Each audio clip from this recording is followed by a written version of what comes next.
तपाईहरुमा अलिकता पनि नपरोस् कि हामी तर्सेका छौं केपी ओलीको स्पष्टीकरणबाट तर्सेका छैनौं मैदान छोडेर भाग्नेवाला छैनौं पार्टी हामी फुटाउँदैनौं पार्टी फुटाउने केपी ओली हुन् पार्टी फुटाउँछन् भने कसले भने केपी ओलीले फुटाउँछन् हामीले पार्टी फुटाउँदैन लडाईं गर्ने कुरा कुनै ठूलो गाह्रो कुरा होइन इनका 2 दिनका चुरी फुरीहरु त्यो प्रधानमन्त्रीको कुर्सीमा बस्दासम्मको मात्रै हो प्रधानमन्त्रीको कुर्सीबाट जब यिनी सडकमा उत्रिनेछन् केपी ओली प्रवृत्तिको हावा खुस्किनेछ कहिले अलमलमा पर्दैन दुविधामा पनि पर्दैन चुनौतीको सामना गर्दै अगाडि बढ्छ कस्ता कस्ता कहाँ आए केपी ओली मेरो सामने केपी ओलीको यो कथित स्पष्टीकरणबाट हामी तर्सिएका छैनौं हामी आतंकित भएका छैनौं त्यसको सामना गर्न तयार को प्रवृत्ति छुट्टै छ उहाँको प्रवृत्ति के छ भने व्यक्तिवादी प्रवृत्ति छ हाम्रो प्रवृत्ति के छ भने सामूहिकतावादी प्रवृत्ति छ एकतावादी आफूलाई व्यक्तिवादी आफूलाई केन्द्रमा राखेर चल्ने प्रवृत्ति केपी ओलीमा छ हामीले संगठनलाई केन्द्रबिन्दुमा राखेर चल्ने कुरालाई प्रोत्साहित गर्दछौं हामीमा त्यो संगठनवादी प्रवृत्ति रहेको छ त्यस हुनाले दुईटामा रहेको भिन्नतालाई तपाईले बुझ्नै पर्छ यो बाटोमा हामी जाने हो हामी के आत्मसमर्पणको बाटोमा जाने हो कि केपी ओलीको टाङ मुनि छिर्ने बाटोमा जाने हो यो कुरा हामीलाई किमात मन्जुर छैन सानो बच्चादेखि नै हामी जसरी हुर्काउँछौं बाबुआमाले जसरी हुर्काउँछन् त्यो बच्चाको दिमागमा जुन प्रभाव पर्छ इम्प्रेसन पर्छ त्यो जीवनको अन्तिम समय पनि त्यो कायम रहिरहन्छ त्यसैले राम्रो कुरा हामीले सिकाउनु पर्छ राम्रो भावना जगाउनु पर्छ राम्रो संस्कार दिनु पर्छ राम्रो बानी व्यवहार ग्रहण गर्नको लागि प्रेरित गर्नु पर्दछ त्यसैले हामी र केपी ओलीमा रहेको आधारभूत भिन्नता के हो भने केपी ओली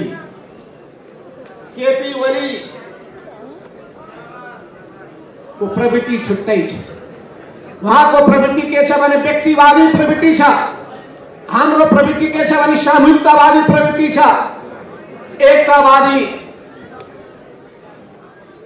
आफूलाई व्यक्तिवादी आफूलाई केन्द्रमा राखेर चल्ने प्रवृत्ति केपी ओलीमा छ हामीले संगठनलाई केन्द्रबिन्दुमा राखेर चल्ने कुरालाई प्रोत्साहित गर्दछौं हामीमा त्यो संगठनवादी प्रवृत्ति रहेको छ त्यस हुनाले दुईटामा रहेको भिन्नतालाई तपाईले बुझ्नै पर्छ कतिपयलाई थाहा छैन के हो झगडा केपी ओली र यता अर्को समूहको बीचमा के हो द्वन्द्वको कारण के हो विवादको कारण के हो कतै पदको हानाथाप त होइन कतै स्वार्थको बाजाबाज त होइन कतै व्यक्तिका अहंकारहरू टक्राइरहेका त होइनन् यस्ता खालका कुराहरू तपाईका मनमा पर्न सक्छन् कतिपयले पारेको हुन सक्दछ कतिपयले प्रचार गरेको हुन सक्दछ यी कुनै पनि भ्रममा तपाईहरु नपर्नुहोस् त्यसैले भर्खरै भीमराव कमलले बताउनु भयो विगतका केही सन्दर्भ राख्नु भयो सुरेन्द्र कमलले बताउनु भयो केही सन्दर्भहरू अगाडि सार्नु भयो ती सबै सन्दर्भमा म जान चाहन्न हामी आज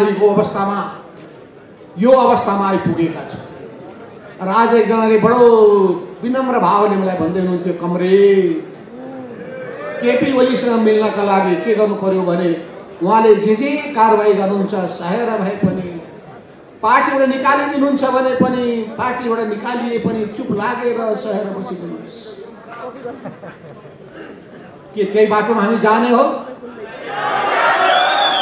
के घोडा टेक्ने बाटोमा हामी जाने हो हामी के आत्मसमर्पणको बाटोमा जाने हो कि केपी ओलीको टाङ मुनि छिर्ने बाटोमा जाने हो यो कुरा हामीलाई किमात मन्जुर छैन त्यसैले केपी ओलीको यो कथित स्पष्टीकरणबाट हामी तर्सिएका छैनौं हामी आतंकित भएका छैनौं त्यसको सामना गर्न तयार आज मैले एउटा पत्रिका पढे पत्रिकामा लेखेको छ माधव नेपाल अलमलमा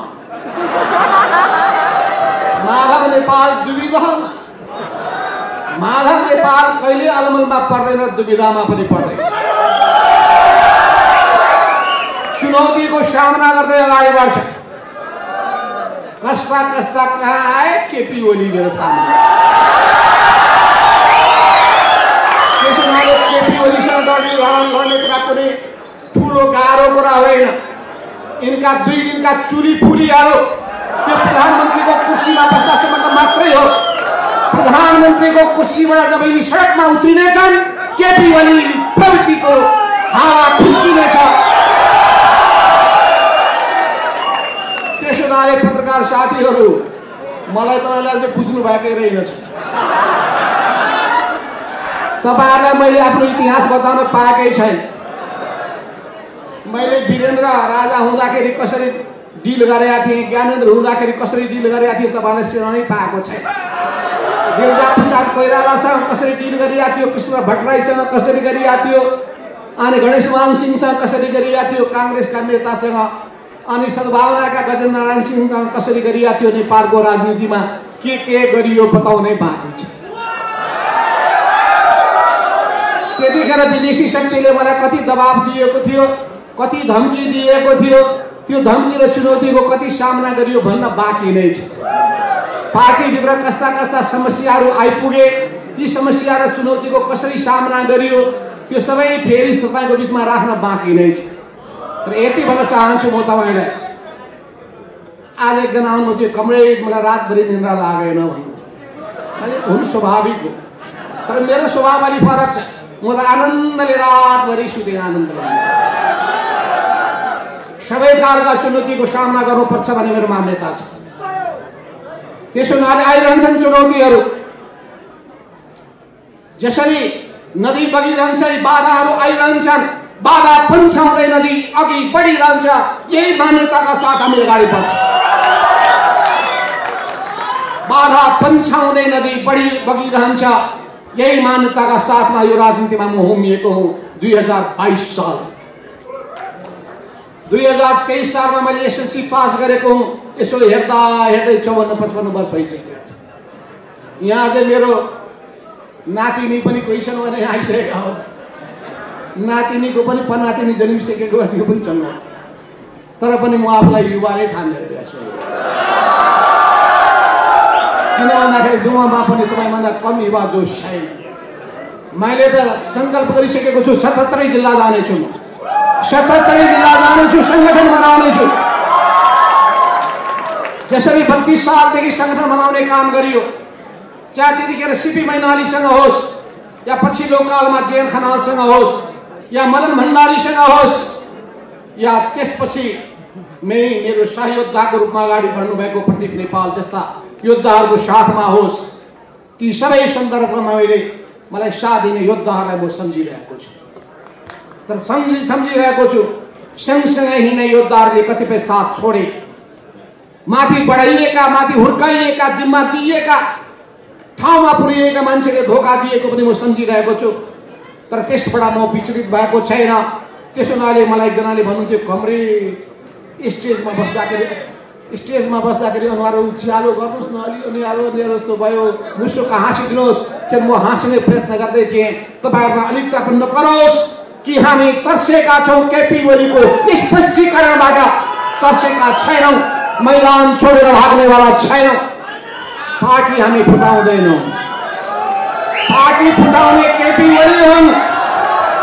पार्टी फुटाउँछन् भने कसले भने केपी ओलीले फुटाउँछन्, हामीले पार्टी फुटाउँदैन।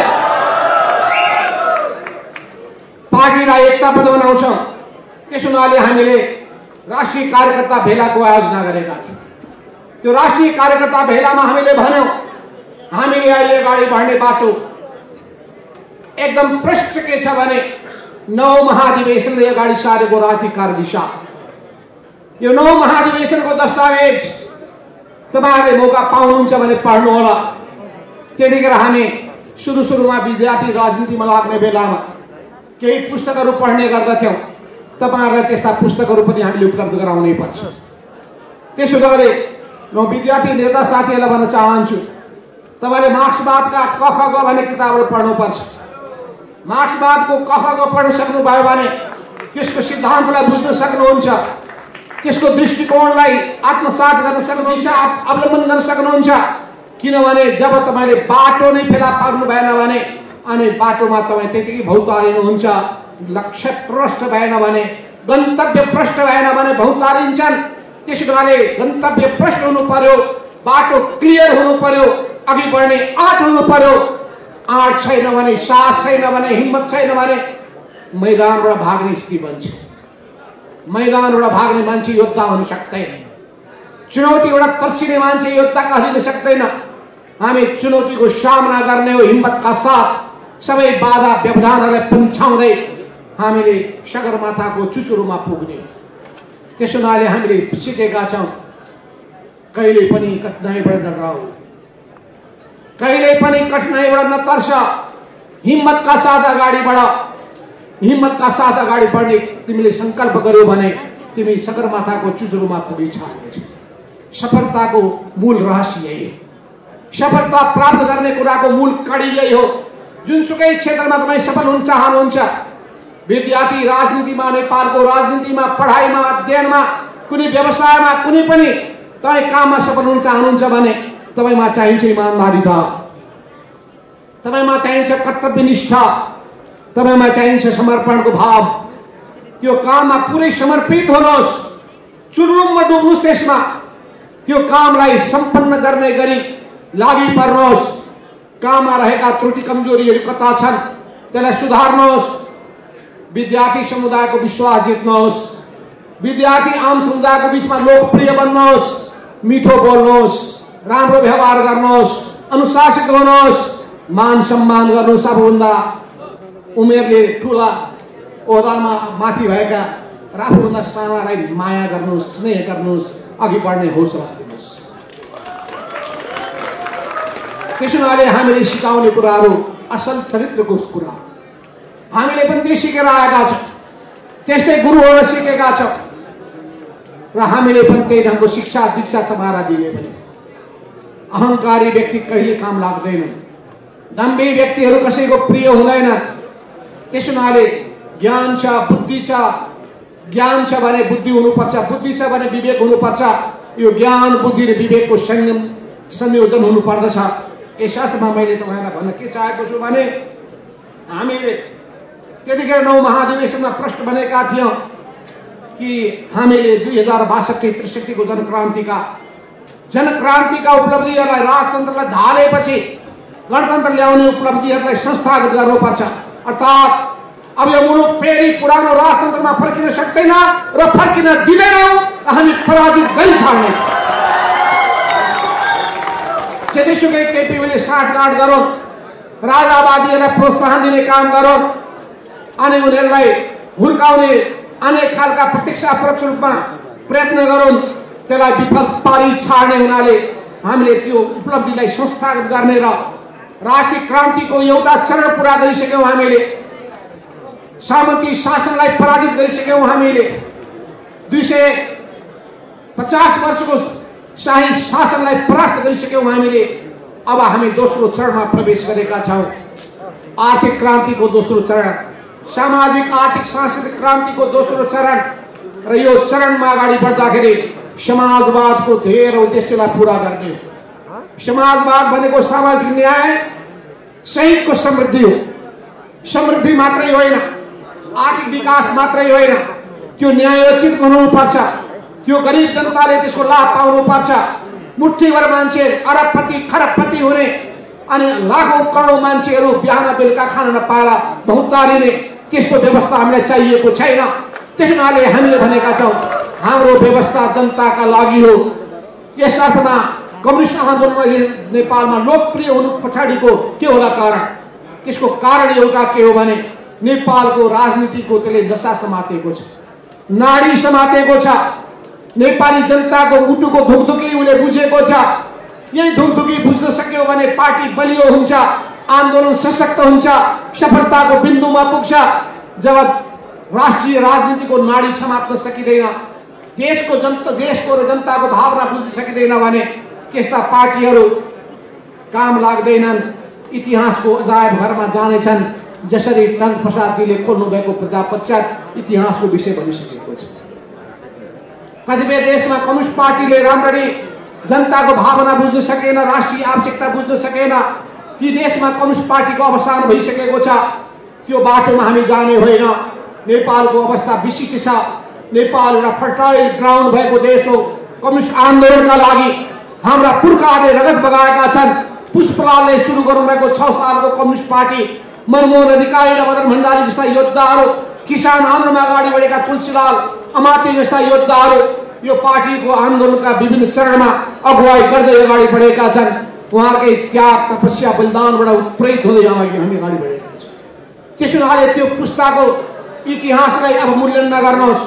उहाँहरूको मान सम्मानमा अनि आघात पुर्ने कुनै पनि काम नगर्नुहोस्। उहाँहरूको पवित्र भावनाबाट सिक्नुहोस्। उहाँहरूको योगदानबाट उत्प्रेरित हुनुहोस्, अगाडि बढ्नुहोस्। त्यसो हुनाले हामीले राम्रो उत्तराधिकारी भएर अगाडि बढ्न सक्नुपर्छ। र आन्दोलनमा राम्रा योद्धाहरू पनि सहभागी हुने गर्दछन्। कहिलेकाहीँ नराम्रा पात्रहरू पनि प्रवेश गर्दछन्। नराम्रा पात्रहरू प्रवेश गरेकै थिए। तपाईँलाई थाहा छ, दोस्रो महाधिवेशनको बेलामा विचार पास भएको थियो पुष्पलालको, अनि नेतृत्व लिएका थिए केशवचन्द्र रायमाझीले, जसले पछि कम्युनिस्ट पार्टीलाई दरबारमा बुझाइदिए, पञ्चायती व्यवस्थालाई समर्थन गरे, कम्युनिस्ट आन्दोलनलाई उनी विघटनको अवस्थामा पुर्याउन खोजे। त्यस्तै भयो 9 महाधिवेशनमा विचार केपी ओलीको होइन, विचार हाम्रो पास भएको थियो। नेता बन्न पुगे केपी ओली आज कम्युनिस्ट पार्टीलाई उनले विसर्जनको दिशामा लाँदैछन्, विघटनको दिशामा लाँदैछन्, छिन्न भिन्न पुर्याउने काममा जुटिरहेका छन्। त्यसो हुनाले हामीले अब त्यो जिम्मेवारी फेरि बोक्नु पर्दछ। केपी ओलीको भ्रमबाट धेरैलाई मुक्त गर्नुपर्छ। अनेक किसिमका प्रचारहरू गरिरहेका छन्। त्यो प्रचारबाट जनतालाई, भ्रमपूर्ण प्रचारबाट जनतालाई, कार्यकर्तालाई मुक्त गर्न सक्नुपर्छ। भ्रमपूर्ण प्रचार के हो भने एमाले हामी हौं, केपी ओलीले प्रचार गरेको, जनताको बहुदलीय जनवादको हिमायती हामी हौं, केपी ओलीले प्रचार गरेको। यो सोच्नुहोस् त, जनताको बहुदलीय जनवाद र केपी ओलीको कहिले भेट भएको थियो? कहिले भेट भएको थियो? अहिले भेट भएको छ। अहिले केपी ओली जनताको बहुदलीय जनवादको मान्यतामा अगाडि बढिरहेका छन्। जनताको बहुदलीय जनवादको मान्यता के हो? सबभन्दा पहिलो कुरो भनेको बहुमतको निर्णयलाई मान्नु। उनले बहुमतलाई कुनै टेरेका छैनन्। अहिले पार्टीको तपाईले पहिले पनि पार्टी एकीकरण गरे, नेकपा कम्युनिस्ट पार्टी नेकपा बन्यो। त्यो नेकपामा उनी अल्पमतमा परे। स्थायी कमिटीमा सचिवालयमा अल्पमत 5 जना उनका विरुद्धमा थिए, 4 जना उनको पक्षमा भए। अनि त्यसपछि स्थायी कमिटीमा अल्पमत उनका पक्षमा थोरै मान्छे थिए, केन्द्रीय कमिटीमा अल्पमत। तब उनले भने सचिवालय भनेको त हुल्लडबहादुरको संगठन हो, अनि स्थायी कमिटी भनेको त बाहुबलीहरूको संगठन हो रे, अनि केन्द्रीय कमिटी भनेको त सडक छापहरूको संगठन रे। उनले आरोप लगाए। आफ्नो बहुमतमा भएको नारे हुल्लडबाज भयो, त्यो बाहुबली भयो, त्यो सडक छाप हुन पुग्यो। अहिले उनले के काम गरेका छन्? आफ्नो दासहरू मात्रै राखेका छन्, आसे पासे दासहरू मात्रै। कसैको बोल्ने हिम्मत छैन, कसैको उनको गलत कुराको आलोचना गर्ने हिम्मत छैन। जबकि कम्युनिस्ट पार्टीमा र जनताको बहुदलीय जनवाद मान्नेमा दोस्रो हुनुपर्छ आलोचनाको चेत र आलोचना सुन्ने सहनशीलताको प्रवृत्ति। जनताको बहुदलीय जनवादले माग्दछ। जनताको बहुदलीय जनवादले के माग गर्दछ भने लोकतान्त्रिक चरित्र ग्रहण गर्नु पर्दछ। लोकतान्त्रिक चरित्र भनेको धेरैको कुरा सुन्ने, बहुमतको निर्णयलाई मान्ने, अल्पमतकोलाई सम्मान गर्ने, कमिटीलाई सर्वश्रेष्ठ कमिटीलाई कमिटीको मार्फतमा हुने, यो परिपाटीलाई स्वीकार गर्ने कुरा भनेको जनताको बहुदलीय जनवादको चरित्र हो। जनताको बहुदलीय जनवादले 3टा क्षेत्रमा लोकतान्त्रिक रूपान्तरण गर्ने उद्देश्य राखेको हुन्छ। पहिले कम्युनिस्ट पार्टी लोकतान्त्रिक तरिकाले चल्नु पर्दछ, किनभने संसारका अरू देशका कम्युनिस्ट पार्टी एकल तानाशाही पार्टीमा प्रवृत्ति देखिए। त्योभन्दा भिन्न ढङ्गले चलाउनु पर्छ भनेर मदन भण्डारीले अगाडि सार्नुभयो। आज केपी ओलीले त्यही दोहोऱ्याइरहेका छन्। सम्पूर्ण अधिकार केपी ओलीको हातमा केन्द्रित। हिटलर, नेपाली हिटलरको अवतार भएका छन् केपी ओली। त्यसो हुनाले त्यो जनताको बहुदलीय जनवाद होइन, त्यो केपी ओलीको निरङ्कुशतावादी अधिनायकवाद मात्रै। त्यसो हुनाले त्यसलाई स्वीकार गर्न सकिँदैन। दोस्रो लोकतान्त्रिकरणको दोस्रो कुरो भनेको समाजको लोकतान्त्रिकरण र तेस्रो कुरो भनेको राज्य व्यवस्थाको लोकतान्त्रिकरण। यी सबैको सन्दर्भमा नेपालमा कम्युनिस्ट आन्दोलनले सुरुदेखि नै लोकतन्त्रको आवाज बुलन्द गर्दै आयो, देशभक्तिको राष्ट्रियताको झण्डा बुलन्द गर्दै आयो, सामाजिक न्यायको पक्षमा उभियो, समाजमा भएका अनेक खालका व्यथितिहरूको विरुद्धमा, कुरीतिहरूका विरुद्धमा, शोषण उत्पीडनका विरुद्धमा, असमानता र भेदभावका विरुद्धमा सशक्त आवाज उठाउँदै आयो। र अहिले पनि कम्युनिस्ट पार्टीमा लाग्ने व्यक्तिहरूले सधैँभरि तीनटा कुरा बिर्सिनु हुँदैन र तीनटा कुरा भनेको राष्ट्रियता, लोकतन्त्र र जनजीविकाको, जनताको सामाजिक न्यायको कुरा। र कमल पुष्पवालले सुरुदेखि भन्नुभयो यी सबैको निम्ति पहिले चाहिन्छ सिद्धान्त, सही विचार। सही विचार चाहिन्छ, सही सिद्धान्त चाहिन्छ र हामी मार्क्सवाद, लेनिनवादको बाटोमा अगाडि बढ्छौँ। जनताको बहुदलीय जनवादको मर्म र भावनालाई आत्मसात गर्दै अगाडि बढ्छौँ र यो हाम्रो प्रतिबद्धताको कुरा। दोस्रो चाहिने कुरो भनेको बलियो सङ्गठन, सशक्त सङ्गठन। त्यो सङ्गठन निर्माण गर्ने काम पनि महत्त्वपूर्ण हुन्छ, तर सङ्गठन कागजमा लेखिएर हुँदैन, गतिशील हुन सक्नुपर्छ, क्रियाशील हुन सक्नुपर्छ। र तेस्रो भनेको सङ्गठनले गर्नुपर्ने सङ्घर्ष हो। सङ्घर्ष भनेको जनताका, राष्ट्रका समस्यालाई लिकन त्यसलाई त्यसको पक्षमा आवाज उठाउने काममा जुट्नुपर्छ। जहाँ पीडा जनताले भोगिरहेका छन् त्यहाँ पार्टी पुग्नुपर्छ, पार्टीको सङ्गठन पुग्नुपर्छ। जहाँ जनता आनन्दमा रमाइरहेका हुन्छन् जनतासँग आनन्दित हुन पनि सक्नुपर्दछ। त्यसो हुनाले जनता र हाम्रो बिचको सम्बन्ध नङ र मासु जस्तो, पानी र माछा जस्तो। जसरी पानीमा माछा रमाउँछ त्यसै गरी कम्युनिस्ट पार्टी जनतामा रमाउनु पर्दछ। जनता भन्दा आफूलाई माथि ठान्ने होइन, नेताले आफूलाई मालिक ठान्ने होइन। आज केपी ओली आफूलाई बा भन्छन्, कमरेड भन्न चाहँदैन। कम्युनिस्ट संस्कार नै छैन। त्यसो हुनाले हामी चाहन्छौँ हाम्रा कार्यकर्ताहरू सही दृष्टिकोणका साथ अगाडि बढुन्, सही विचारका साथ अगाडि बढुन्। त्यसो हुनाले मैले भने सामाजिक आर्थिक रूपान्तरणको अभियानलाई तीव्र गतिका साथ अघि बढाएर समाजवादको आधारशिला निर्माण गर्नका लागि नै हामीले प्रष्ट बाटो समातेका छौँ। त्यो समाजवादको स्थापना गर्ने लक्ष्य र उद्देश्यका लागि हामी नेपाली मोडेलको समाजवाद के हुन सक्दछ? जनताको सेवामा राज्यलाई समर्पित गर्नलाई के गर्न सकिन्छ? हामीले सधैँभरि पार्टीभित्र कुरा उठायौँ। यी जनताका पीडा र वेदनाको बारेमा पार्टीको बैठकमा एजेन्डा राखौँ, बैठक बोलाऊ। तर केपी ओली कहिले पनि बैठक बोलाउन नचाहने, बैठक भन्ने बित्तिकै उसलाई भाउन्न लाग्ने, केपी ओलीको ज्वरो बढेर 103 पुग्ने जहिले पनि अवस्था। बैठकको नामै सुन्न नचाहने, सुझाव सुन्नै नचाहने, आलोचना सुन्नै नचाहने, विरोध सुन्नै नचाहने, अनि विरोध गर्यो भने, आलोचना गर्यो भने शत्रु ठान्ने, यो केपी ओली प्रवृत्ति हो। त्यसो हुनाले हाम्रो लडाईँ केपी ओली व्यक्तिको विरुद्धमा होइन, केपी ओली प्रवृत्ति विरुद्धको लडाईँ। त्यसो हुनाले उपस्थित साथीहरू, तपाईँहरू बुझ्नुहोस्, केपी ओली सुरुदेखि गुटबन्दीमा लाग्दै आएका मान्छे हुन्। सुरुदेखि गुटबन्दीमा लाग्दै आएका मान्छे हुन्। 2051 सालदेखि यिनको सानो गुट सुरु भएको थियो। सुरुदेखि भोग्दै आएको मान्छे म हुँ। केपी ओलीका आन्द्रा भुँडी सबै मलाई थाहा छ। त्यसो हुनाले धेरै फुट्न लगाए हुन्छ। केपी ओलीका आन्द्रा भुँडी मलाई मात्रै थाहा छ भने होइन, मुख त नेपाली आउनु भने मलाई पनि थाहा छ भन्नु होला। राधाकृष्ण मैनालीलाई बोलाउने हो भने उहाँ झन् ज्यादा चिरफार गरेर तपाईँले बताइदिनु होला। मोहनचन्द्र अधिकारीलाई त्यो पनि भन्दा बढी थाहा होला। कर्ण जेएन खनाललाई पनि उहाँले इलामकै झापाको नजिकै बसेको हुनाले उहाँलाई पनि थाहा होला। एक से एक व्यक्तिहरूलाई थाहा छ केपी ओलीका प्रवृत्तिहरू। नरेश खरेलदेखि लिएर घनेन्द्र बस्नेतसम्म झापाका योद्धाहरूलाई थाहा होला। अनि केपी ओलीलाई भोगेको हाम्रो गोकर्ण कमल युवा नेता।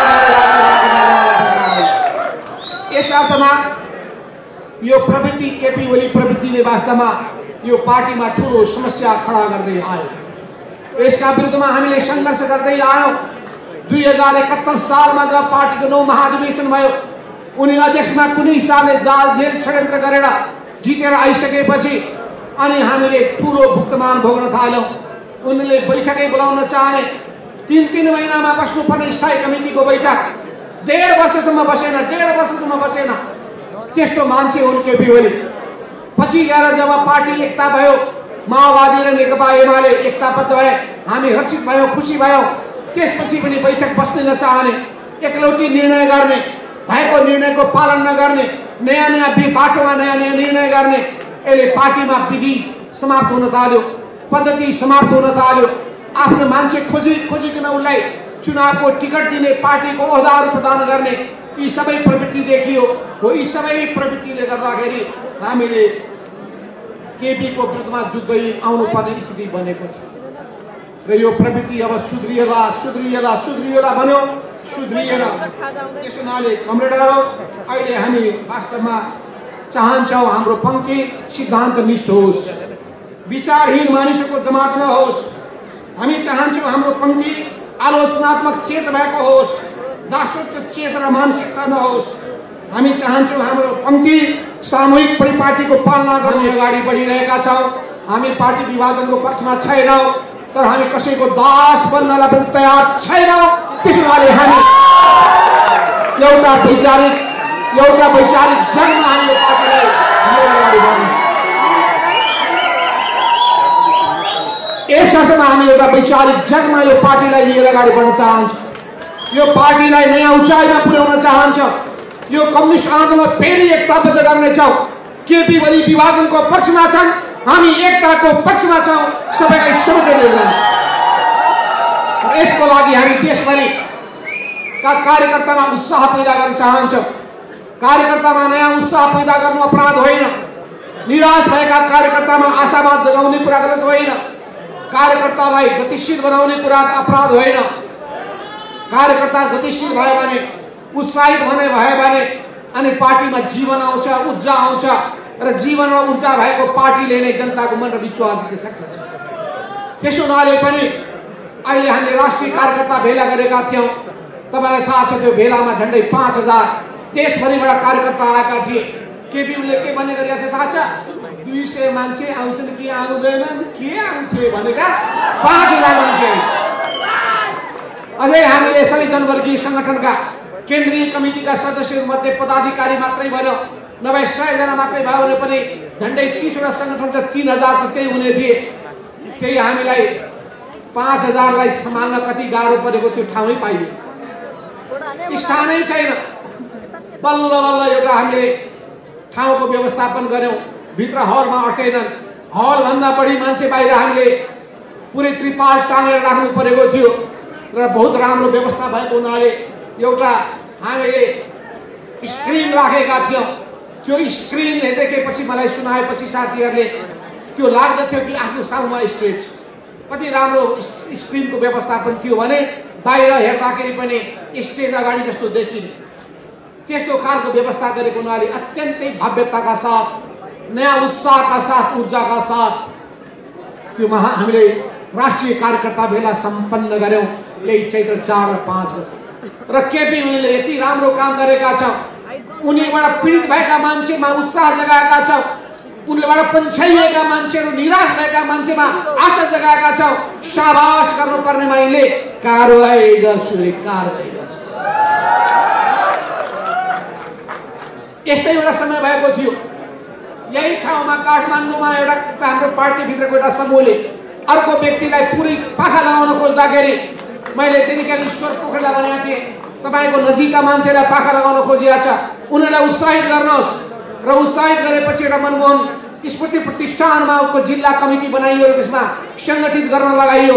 अनि उनीहरूको कार्यक्रम भयो। मैले भने म आउँछु र उनीहरूको पिकनिकमा म जाँदाखेरि कमरेड गएपछि त गुटवादीहरूको मनोबल बढ्छ भने गुटवादी होइनन्, तपाईँ एउटा पीडित र पन्छाइएका मान्छे हुन्, ती कार्यकर्ता हुन्, त्यसलाई जोगाउने जिम्मेवारी म पार्टी महासचिव भएको हिसाबले मेरो जिम्मेवारी हो।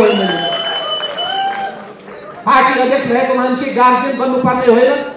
पार्टी अध्यक्ष भएको मान्छेले सिङ्गो पार्टीको चिन्ता गर्नुपर्ने होइन। कम्युनिस्ट पार्टीको नेता भएको मान्छेले कम्युनिस्ट आन्दोलनलाई कसरी एकताबद्ध बनाउनुपर्छ भन्ने कुरा सोच्ने होइन। किनभने लेनिन पुष्पलालले भन्नुभएको छ, कम्युनिस्ट पार्टीमा नेता प्रधान हुँदैन, नीति प्रधान हुन्छ। नीति प्रधान हुन्छ, नेता प्रधान हुँदैन। नीतिले निरन्तर बाटो देखाइरहेको हुन्छ। नेता भनेको आउने र जाने यसरी बन्छ। कोर्डिनेसन बनाउने नेता अहिले हामीसँग साथमा मूल नेता छैन। हामी छौँ, हामी दुईजना हौँ। सिपी मैनाली जानुभयो, के रोएर बस्ने होइन? हामी अगाडि बढ्यौँ।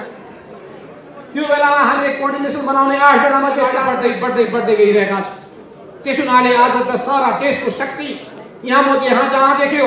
अस्ति युवा सङ्घको राष्ट्रिय भेला भएको थियो, कति शानदार भएको थियो। त्यसले अहिले अध्यक्ष लगायतको पदाधिकारी निर्वाचित गरेको छ। त्यो शानदार रूपमा भेला सफल पार्नु भएकोमा म नरेशजी लगायतको सिङ्गो टिमलाई म धेरै धेरै बधाई दिन चाहन्छु। तपाईँलाई बहुत राम्रो काम गर्नुभयो, शुभकामना पनि दिन चाहन्छु। आज पनि यो ढङ्गले यो विद्यार्थीहरूको जमात जागेको छ। युवा र विद्यार्थी जाग्यो भने ठान्नु सबै जागे, किनभने युवा र विद्यार्थी सबै तहमा छ। त्यही युवा विद्यार्थीबाट मजदुर बन्छ, त्यही युवा विद्यार्थीबाट बुद्धिजीवी हुन्छन्, त्यही युवा विद्यार्थीबाट किसान बन्छन्, त्यही युवा बुद्धिजीवी युवा विद्यार्थीबाट नै सबै सङ्गठनमा जाने कर्मचारीदेखि लिएर सबै समुदायको सङ्घ संस्था बन्छ, सम्पर्क मञ्च बन्छ, पार्टी कमिटीहरू बन्छन्। देशभित्र पनि देश बाहिरको पनि कमिटी त्यसैको आधारमा हुने भएको हुनाले सबै कुराको मियो र जडो भनेको युवा र विद्यार्थी र युवा र विद्यार्थीको यो भेला पार भेला तपाईँहरूको उत्साह देखेर हाम्रो मनोबल बढेको छ, उत्साह बढेको छ, मन तरङ्गित भएको छ। त्यसो हुनाले तपाईँहरूलाई अगाडि बढाउनु आह्वान। त्यसो हुनाले विद्यार्थी साथीहरू, म फेरि पनि भन्न चाहन्छु कि हामीमा गैर कम्युनिस्ट क्षेत्र र आचरण केही छ भने खोज्नुहोस्, त्यसलाई हटाउनुहोस्। हामीमा कुनै व्यक्तिवादी गुटवादी प्रवृत्ति छ भने त्यसलाई हटाउनुहोस्। हामीमा कुनै अहङ्कारी प्रवृत्ति छ त्यो हटाउनुहोस् र हामीमा कुनै अराजक प्रवृत्ति छ भने त्यसलाई हटाउनुहोस्। आफूलाई सर्वश्रेष्ठ ठान्ने प्रवृत्ति छ भने त्यसलाई पनि हटाउनुहोस्। फराकिलो सोचका साथ अगाडि बढ्नुहोस्। अहिले केपी ओलीले हामीलाई अनेक आरोप लगाएर एउटा स्पष्टीकरण सोधेका छन्। हामीले भनेका छौँ जम्मा 2टा, थाहा छ होइन? महाभारत युद्धको कुरा थाहा छ तपाईँहरूलाई? पाण्डवहरूले जम्मा 5वटा सानो गाउँ पाउँ भन्दाखेरि दुर्योधनले भने 5वटा गाउँ कहाँ दिन्छु म? हस्तिनापुरको शासकको सामु 5वटा गाउँ मान्ने हिम्मत थियो न? बडाउको दम्भ सवार भयो। पछि गएर दुर्योधनका 79 भाइ मारिए। त्यही पनि उसको बुद्धि चेत खुलेन। दुर्योधनको नाश भयो, पाण्डवको जित भयो। त्यसैले सत्य हाम्रो पक्षमा छ, न्याय हाम्रो पक्षमा छ, जनता हाम्रो पक्षमा छन्। त्यसैले हाम्रो जित हुन्छ। त त्यही उसले हामीलाई लेखेको पत्रमा उहाँले 10वटा मुद्दालाई अगाडि सार्नु भएको छ कि अध्यक्ष र सदस्यबाट केपी ओलीलाई किन हटाइनुहोस्। तपाईँले नेकपा नेपाल कम्युनिस्ट पार्टी नेकपा हुँदाखेरि केपी ओलीलाई अध्यक्ष र सदस्यबाट हटाउने काम किन गर्नुभयो? त्यसको माथि कारवाही किन नगर्ने? तपाईँ निर्वाचन आयोगमा किन जानुभयो? तपाईँ माथि कारवाही किन नगर्ने? तपाईँले निर्वाचन आयोगमा गएर पार्टी फुटाउनका लागि त्यहाँ भन्नुभयो, दबाब दिनुभयो, तपाईँलाई कारवाही किन नगर्ने? तपाईँले राष्ट्रिय भेला गर्नुभयो, त्यसको पनि कारवाही किन नगर्ने? तपाईँले अविश्वासको प्रस्ताव सांसदको हस्ताक्षर गराउनु भयो। 5 पुसको मैले त्यति राम्रो ढङ्गले संसदीय विघटन गर्ने काम गरेका थिएँ, त्यसलाई फेरि बिउताउनलाई किन लाग्नुभयो? यो हानिकारक अनुशासन काम किन गर्नुभयो? तपाईँलाई कारवाही किन नगर्ने? फागुन 23 गतेको फैसला पछिको बैठकमा तपाईँ किन पार्टीको बैठकमा हामीले आयोजना गरेको थाहा छ? के बैठक थाहा छ? हामी कसैलाई सुस्नै छैन। पार्टीभित्र तपाईँ अहिले म भनौँ तपाईँलाई, पार्टीमा 15 जना पदाधिकारी मध्ये केपी ओलीको पक्षमा 5 जना पदाधिकारी छन्, हाम्रो पक्षमा 10 जना पदाधिकारी रहेका छन्। जसरी अन्तर्राष्ट्रियमा 12 जना अध्यक्ष तपाईँहरूको पक्षमा, केपी ओलीतिर 6 जना, 12 6 18 दोब्बर हामीतिर छ। पदाधिकारीमा पनि हामीसँग 12 जना, हामीसँग 10 जना, 2 जना हो हामी वरिष्ठ नेता छौँ, म र धनराज कुमरेड 2 जना, उपमहासचिव हुनुहुन्छ घनश्याम भुषाल 3 जना, 4 जना हुनुहुन्छ उपाध्यक्ष हाम्रो भीम रावल, युवराज निवारी, अष्टलक्ष्मी साक्य, वामदेव गण पनि हाम्रो साथमा हुनुहुन्छ। अनि त्यति मात्रै होइन, 3 जना सचिवहरू गोकर्ण विष्ट, योगेश भट्टराई, भीम आचार्य, 10 जना हामी छौँ। केपी ओली, ईश्वर पोखरेल, विष्णु पौडेल, अनि त्यसपछि प्रदीप देवानी र पीएस गुरुङ 5 जना मात्रै छन् बिचराहरू। अनि हामी स्थायी कमिटीमा हामी 22 जना छौं। 12 जना हाम्रो पक्षमा छन्, केपी ओलीसँग 10 जना मात्रै छन्। अनि उनले किन भङ्ग नगर्नु सबै कमिटी? पोलिट ब्युरो 44 जनाको छ, 24 जना हाम्रो पक्षमा छन्, केपी ओलीको पक्षमा 20 जना छन्। अनि पोलिट ब्युरो भङ्ग किन नगर्नु? केन्द्रीय कमिटीमा केपी ओली 90 जना छन्, वामदेवले 7 दिन बित्तिकै 97 जना हामी छौं। त्यसैले कमिटीले के भन्न? त्यसैले बाटामा हिँड्दा 23 जना केन्द्रीय कमिटीमा थपिएछ। एकैचोटि केन्द्रीय कमिटीको सदस्य संख्या 456 बनाइएछ। एकैचोटि 456 ले बढाएर 556, 556 ले बढाएर 1179, यही पाराले उनले त्यो कमिटी होइन, त्यतिकै तमासा बेला भेला कमिटीको नाम तय गरेर दिएका छन्। त्यसैले उनले भनेको विपक्षीहरूसँग मिलेर सरकार गिराउने कामको षड्यन्त्र तपाईले गर्दै हुनुहुन्छ। तपाईले पुष्पकमल दाहालसँग तपाईले साँठगाँठ गर्नुभएको छ। अनि पुष्पकमल दाहालले बोलेको कुराको तपाईले खण्डन गर्नु भएन रे। तपाईले राष्ट्रिय हित विपरीत काम गर्नुभएको छ। सरकारको समर्थन तपाईले गर्नुभएको छैन। विभाजनमा लाने काम तपाईले गरेर उनीहरूले तपाईलाई कारबाही गरेर किन निकाल्ने? हिम्मत छ निकाल्ने? निकाल्नुस् त, सहेर बसिन्छ। त्यसोले हामी लत्रेका छैनौं। पत्रकार साथीहरू कहाँ हुनुहुन्छ? लेख्ने लेखाको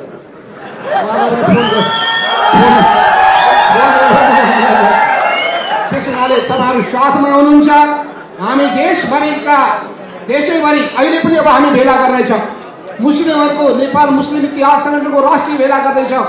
हामी नेपाल उत्पीडित जातीय समाजको दलित समुदायको राष्ट्रिय भेला गर्न गइरहेका छौँ। हामी अब छिटै नै सम्पर्क मञ्चको राष्ट्रिय भेला गर्नेछौँ र हामी छिटै नै मजदुरको राष्ट्रिय भेला गर्नेछौँ। हामी बुद्धिजीवीहरूको राष्ट्रिय भेला गर्नेछौँ र अरू पनि विभिन्न वर्ग तहको पनि राष्ट्रिय भेला क्रमशः गर्दै जानेछौँ। त्यसपछि सुरु हुनेछ हाम्रो क्रम जिल्ला जिल्ला भेला। जिल्ला जिल्लामा तरङ्ग पैदा गर्नेछौँ, तरङ्गित गर्नेछौँ। हामी मेचीदेखि महाकालीसम्म, हिमालदेखि तराईसम्मका प्रत्येक जिल्लामा हामी प्रशिक्षण अभियान पनि चलाउनेछौँ। संगठन निर्माण गर्ने र सुदृढ गर्ने अभियान चलाउनेछौँ। त्यो नेकपा एमालेलाई बलियो बनाउनका लागि। नेकपा एमाले हाम्रो हो, केपी ओलीको होइन। त्यसैले अब केपी ओलीले जाल झेल गरेर कानुनी हिसाबले कब्जा गरे भने विचार गरौँला, होइन भने नेकपा एमाले हाम्रो हो। केपी ओली बिमाले हुन्, सीमाले हुन्, उनी यो पार्टी छोडेर गए हुन्। त्यसैले धन्यवाद। तपाईहरु यो जुन विद्यार्थीहरूको राष्ट्रिय भेला भइरहेको छ, यो राष्ट्रिय भेलामा फेरि पनि तपाईलाई म हार्दिक स्वागत गर्छु र तपाईहरुको यो उत्साहले मलाई पनि उत्साहित, हामी सबैलाई उत्साहित गरेको छ, तरङ्गित गरेको छ, युवा जोश जागेको छ, नयाँ रक्त सञ्चार भएको छ। त्यसैले त्यही रक्त सञ्चार तपाईमा पनि भएको छ भने मैले ठानेर सबै खालका भ्रमलाई चिरेर, सबै किसिमका कुप्रचारलाई चिरेर, अहिले साइबर के भन्छन् त्यसलाई, त्यसको कुप्रचार के भयो थाहा छ? राष्ट्रिय भेला हामीले गरिरहेका छौँ चैत 4 गते। 3 गते त अर्को आएछ समाचार, योगेश भट्टराईको हस्ताक्षर भएको। पार्टीभित्रको विषम परिस्थितिको कारणले राष्ट्रिय भेला स्थगित गरिएको छ। के पो भएछ सोधे मैले फोन गरेर, कहाँ हुन्थ्यो कमेन्ट मेरो हुँदै होइन मैले नक्कली सही गरेर अर्को पठाइदिएँ। यी जाली झेलीको कुराको कुनै जति वर्णन गर्यो भने पनि 1000 जिब्रा भएका शेषनागले पनि उसको वर्णन गर्न सक्दैन। त्यसैले यी सबै चिजलाई चिरेर तपाईहरु उत्साहका साथ, उमङ्गका साथ आफ्नो आफ्नो कार्यक्षेत्रमा जानुहोस्। कलेजमा, युनिभर्सिटीमा, प्रत्येक शिक्षण संस्थाहरूमा तपाईहरु विद्यालयमा यही सन्देश लिएर कम्युनिस्ट आन्दोलनलाई जोगाउने, सबै पार्टीलाई एकताबद्ध बनाएर लिएर जाने, पार्टीको क्रान्तिकारीकरण गर्ने, कम्युनिस्ट आन्दोलनको रक्षा गर्ने, मार्क्सवाद लेनिनवादले देखाएको बाटोमा दृढताका साथ अघि बढ्ने काममा तपाईहरु बडो उत्साहका साथ, उमङ्गका साथ, संकल्पका साथ अगाडि बढ्नुहोस्। जीत हाम्रो निश्चित छ। यही भावना व्यक्त गर्दै तपाईहरुसँग बिदा हुन चाहन्छु। धन्यवाद।